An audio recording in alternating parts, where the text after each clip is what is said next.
Blockchain technology allows for peer-to-peer transacting. You can send funds directly to another person without going through a bank or credit card company. Let's take a look at how this works. Transactions made at around the same time are collected in blocks.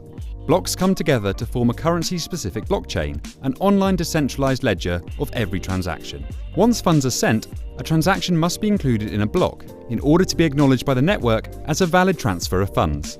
The entire network must reach consensus on the validity of a transaction before it can be confirmed or included in a block. After you send your transaction, it enters one of three states: unconfirmed pending confirmation, confirmed, rejected. When you send funds from your blockchain wallet, your transaction is broadcast to the network immediately. At this point, it is pending confirmation until the entire network reaches consensus. Blocks are pulled together and added to the blockchain by miners.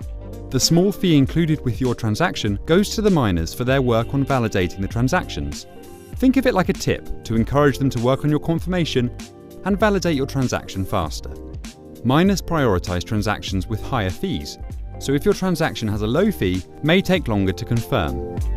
Your blockchain wallet uses dynamic fees, meaning each recommended fee is determined by the details of the transaction, as well as the current network conditions.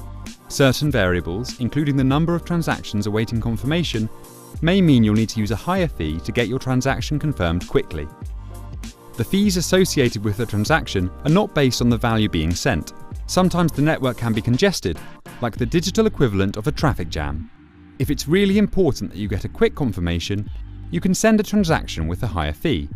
Sometimes the transaction will not confirm because the transaction is not valid, or the fee included doesn't cover the work the miners have to do in order to validate your transaction. In this case, the transaction will either remain unconfirmed or it will be rejected, and the transaction will be removed from the network completely.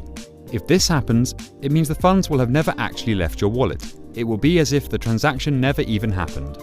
Miners confirm hundreds of thousands of transactions on the network every day. When a transaction receives enough confirmations, the network is agreeing that the transaction is valid and it will be included in the blockchain. Most of the time, the fees are sufficient, the transaction history is valid, network traffic is low, and transactions will confirm fairly quickly, often in just a few minutes. Every transaction helps build an open, fair, and accessible financial future. Blockchain. Be your own bank.